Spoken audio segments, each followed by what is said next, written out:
GSP는 도형을 그리거나 아니면 함수의 그래프를 그릴 때 매우 편리하게 사용할 수 있는 프로그램인데요.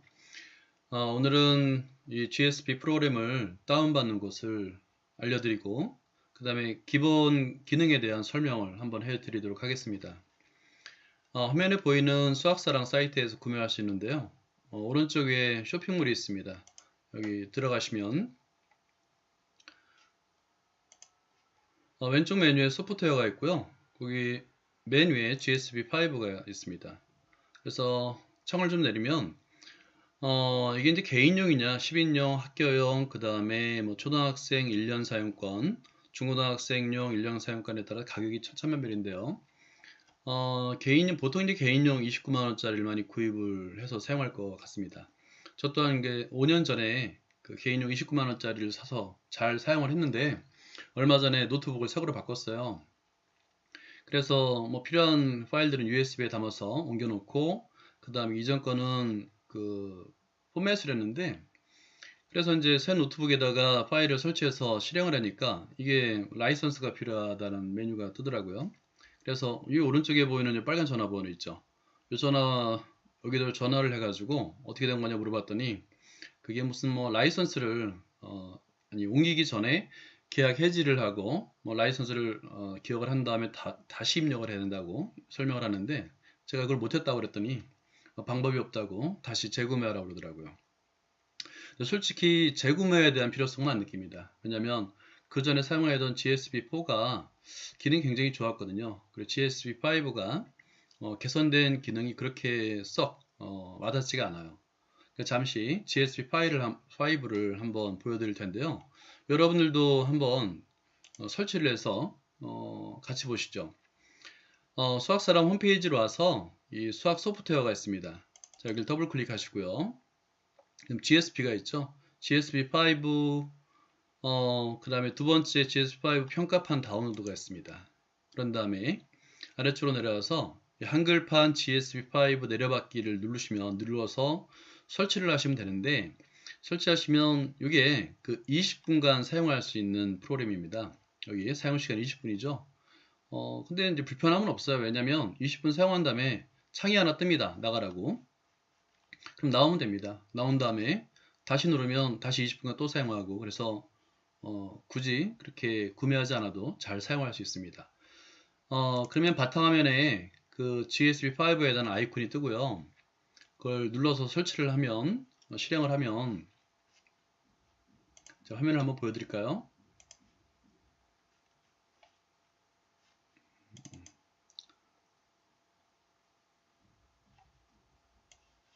자, 이런 화면이 뜹니다. 여기 보면 뭐 이상한 창이 뜨고요. 프리뷰하고 큐 나가라는 뜻인데요. 그냥 프리뷰를 눌러서 20분간 사용하면 됩니다. 이 창을 보면 왼쪽에 단축키가 있고요. 화살표, 점, 원, 이 선분을 꾹 누르고 있으면 선분, 반직선, 화살표, 직선이 있습니다. 근데 새로운 기능이 뭐냐면 다각형 그리기인데요. 다각형을 꾹 누르고 있으면 채운 다각형, 뭐 진한 다각형, 덜 안 채운 다각형이 있는데요. 그냥 채운 다각형으로 이렇게 점을 찍어서 찍는 대로 다각형을 그릴 수 있고 맨 마지막에는 맨 처음 찍었던 그 점에다 누르면 이제 끝나게 됩니다. 그러면 다각형의 내부가 지정이 되는 거죠. 자, 여기 이제 하나 편리한 점이긴 합니다. 따로 내부를 지정하지 않아도 이렇게 자기가 내부를 지정해 준다는 편리성이 있습니다. 이게 이제 가장 큰 차이점이고요. 그 다음에 A는 뭐 글자를 적을 수 있는 창이고요. 그 다음에 이게 펜, 메모를 할 수 있게 되는데 이걸 눌러서 이렇게 메모를 하는 겁니다. 근데 이게 그렇게 성능이 좋지가 않은 게 마우스로다 글자를 쓸 때 우리가 사용하는 글자판이 있지 않습니까? 그거 그림판 정도예요. 이게 이제 그 마우스로 쓴 건데 그리고 제가 지금 와콤 패드를 연결해 놓았거든요. 와콤 패드를 사용해서 쓸 땐 이게 또 써지지가 않습니다. 이렇게 느리죠. 예, 글씨 똑같이 쓰려고 했는데 써지지가 않아요. 대단히 불편합니다. 글씨는 쓴다는 거는 사실은 이 기능은 그렇게 아마 이 제품의 특징을 나타내는데 그렇게 효과적인 것 같지는 않고요. 오히려 한 가지를 더 보여드리자면 저는 개인적으로 그 아이캔스크린이라는 공짜 프로그램을 사용하는데 자, 이 프로그램입니다. 여기서 이제 시작을 누르면 이렇게 창이 뜨고요. 그러면 여기서 이 펜을 선택해 가지고 와콤 패드에 연결해서 이 글씨를 쓸 수 있습니다. 굉장히 선명하고요. 이렇게 이 글씨가 안 써지는 건 제가 잘 못 쓰는 건데 이렇게 글씨를 쓸 수 있고, 그 다음에 예를 들어서 형광펜도 선택할 수 있고, 그런 다음에 쓰다가 이제 중지를 누르면 다시 이 화면에서 프로그램을 실행할 수 있고요. 뭐 이런 게 좀 더 유용하지 않나 싶습니다. 자, 이제 이걸 전체를 지울게요. 이렇게 해서 딜리트를 누르면 됩니다. 요거는 왜 안 지워지냐면 방금 전에 그 아이캔 스크린에서 써서 그렇습니다. 시작을 누르고 이렇게 클리어를 누르면 됩니다. 그런 다음에 이번에는 이게 GSP5하고 GSP4랑 비교를 한번 해드릴게요. 자, 이게 GSP4입니다.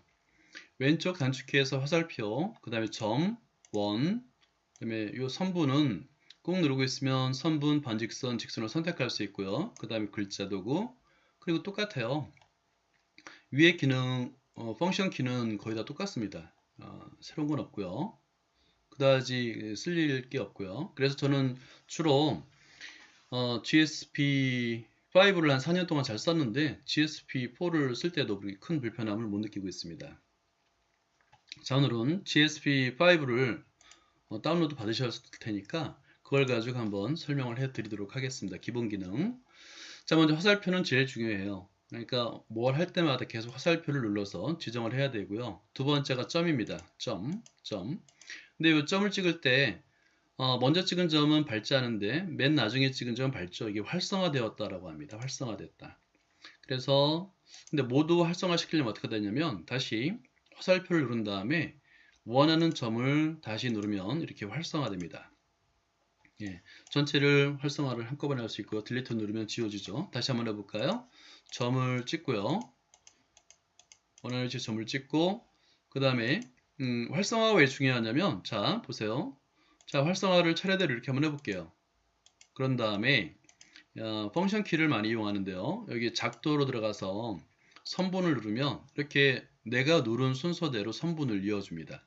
그러니까 활성화가 안 되어 있으면 연결이 안 되겠죠. 예.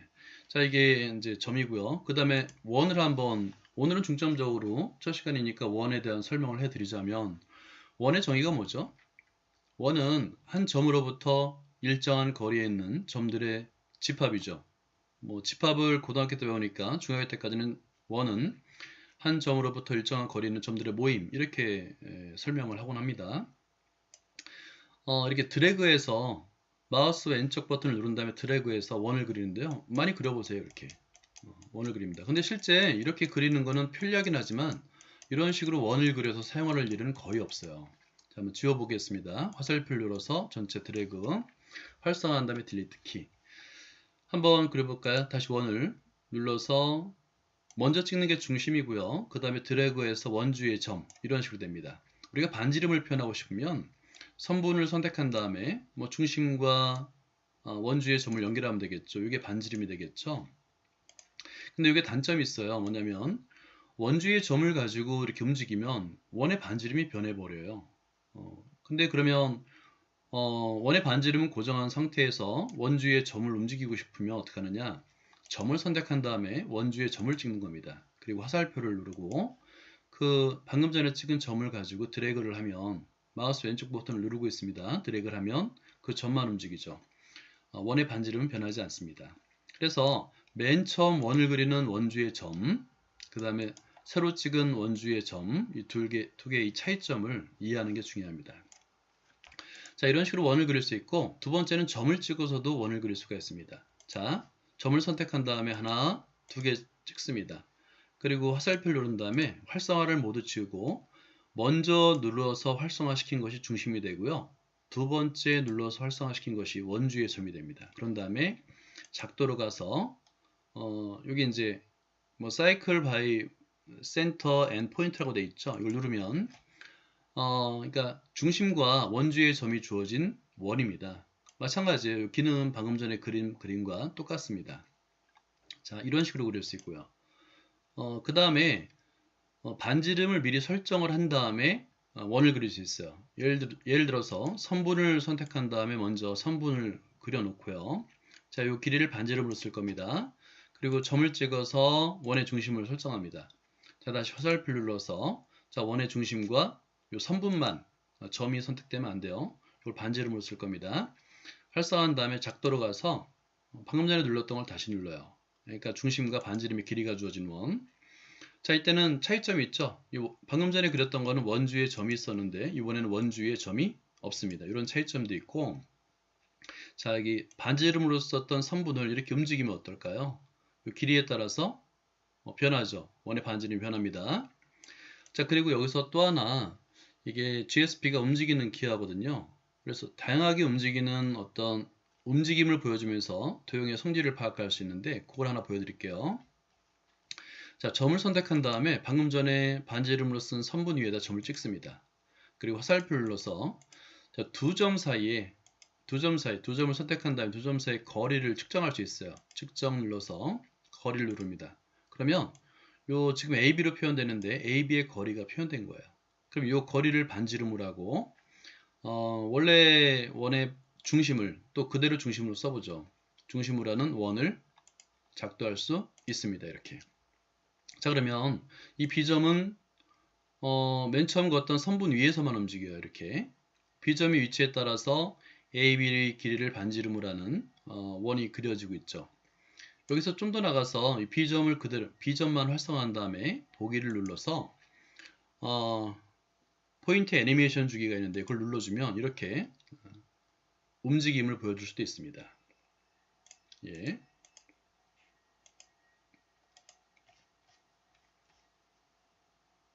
지금 이제 제어판 제가 듀얼 모니터를 쓰다 보니까 제어판이 안 보이는데 눌러서 멈출 수도 있고 플레이할 수도 있고 속도를 늘릴 수도 있고요. 이렇게 멈출 수도 있습니다. 또 하나가 이렇게 반지름을 설정하게 되면 이 반지름이 같은 원을 여러 개를 한꺼번에 그릴 수 있는데 그걸 한번 보여드릴게요. 자, 점을 선택한 다음에 원하는 만큼의 점을 찍습니다. 얘가 중심이 될 거예요. 중심이 되고 얘 모두를 모든 점을 활성화시킨 다음에 그 다음에 방금 전에 우리가 AB를 반지름으로 했잖아요. 반지름으로 누르고 작도로 가서 다시 한번 원을 그리게 되면 지금 원이 많이 그려졌는데 이 원의 반지름 모두 같습니다. 실제 이 B점을 선택한 다음에 애니메이션을 누르게 되면 같이 변하게 됩니다. 이렇게.